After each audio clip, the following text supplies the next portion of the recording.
আসসালামু আলাইকুম। সবাই কেমন আছো? আমরা আল্লাহর রহমতে ভালো আছি। তোমরাও আল্লাহর রহমতে সবাই ভালো আছো আশা করছি। তোমরাও আল্লাহর রহমতে ভালো আছো। সব সময় তোমাদের জন্য দোয়া করি। এই যে দেখতে পাচ্ছ লাউটা, এটা হচ্ছে মা বোনের বাড়ি থেকে নিয়ে আসছে। মা চলে এসছে কালকে।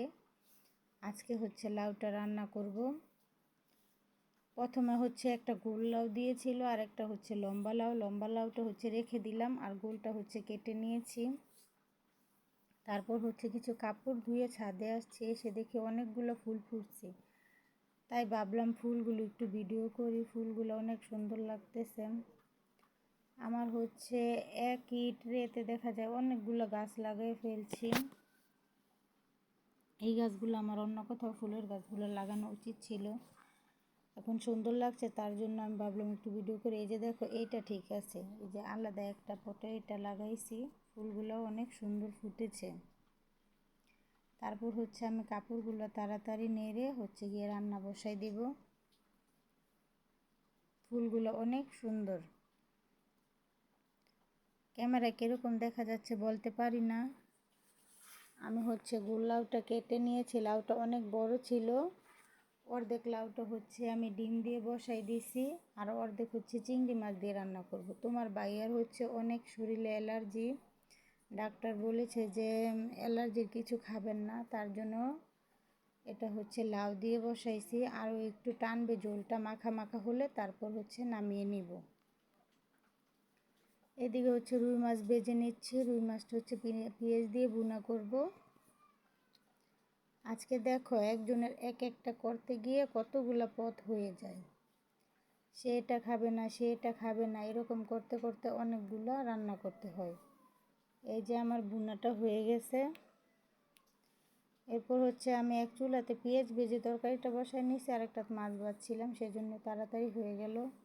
এখন আবার হচ্ছে আমি এটা হলে আরেক চুলাতে আবার আরেকটা বসাই দেব রান্না। সকালে নাস্তার জন্য কিছু আলু সিদ্ধ করেছি, তারপর আলু ভর্তাটা হচ্ছে করে পেঁয়াজটা ভেজে আমি ভর্তাটা একটু বাগার দিয়ে দিলাম। এই ভর্তাটা অনেক স্বাদ লাগে, তোমরা এইভাবে করে খেতে পারো। গরম গরম আর ভাত আর গরম গরম আলুর ভর্তা খেলে অনেক ভালো লাগে। দেখো আমার ভর্তার কালারটা কীরকম আসছে। এই ভর্তাটা আমাদের ঘরে সবাই পছন্দ করে। একবারে রান্না করে ফেলতেছি সকাল সকাল। তাহলে সকাল সকাল কাজ করলে হয় কি, তাড়াতাড়ি সব কাজ করলে একটু অবসর থাকা যায়, বাচ্চাকে টাইম দেওয়া যায়, তাহলে কাজটা করতেও সুবিধা হয়। সকাল সকাল ঘুম থেকে উঠে হচ্ছে কাজগুলো সেরে নিলে। এরপর আব্বা হচ্ছে লাউ খেতে চায় না, আবার হচ্ছে ওই রুই মাছও খাবে না। আব্বার জন্য আবার করতে হলো বাইম মাছ ভুনা।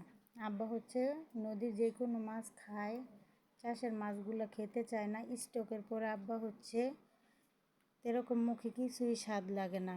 আমার আব্বার কথা তোমাদের একদিন বলবো। এরপর হচ্ছে লাউয়ের যে ছুলকাটা ছিল ওইটা হচ্ছে ভাজি করে নিচ্ছি আলু দিয়ে। লাউয়ের ছুলকা ভাজিগুলো খেতে অনেক ভালো হয়, তোমরা সবাই খেয়ে দেখতে পারো। লাউয়ের খোসা কোনো দিন ফেলে দিও না, ভর্তা করেও খাওয়া যায়, ভাজি করেও খাওয়া যায়। এই যে আরেক চুলাতে আমি হচ্ছে গিয়ে লাউটা বসাই নিলাম চিংড়ি মাছ দিয়ে। এটা হচ্ছে আমি কষাই নিচ্ছি। কষাই নেওয়ার পরে কিছুটা সিদ্ধ হয়ে আসলে অল্প একটু জল দিব। লাউ রান্নাটা মিষ্টি মিষ্টি লাগছিল। লাউটা রান্নার পরে অনেক স্বাদ হয়েছিল। লাউটা অনেক মিষ্টি, গাছের টাটকা লাউ তো ভালো লাগছে খেতে। এই যে আমার ভাজিটা এইরকম ভাজা ভাজা হয়ে গেছে। আমার লাউ রান্নাটাও কমপ্লিট।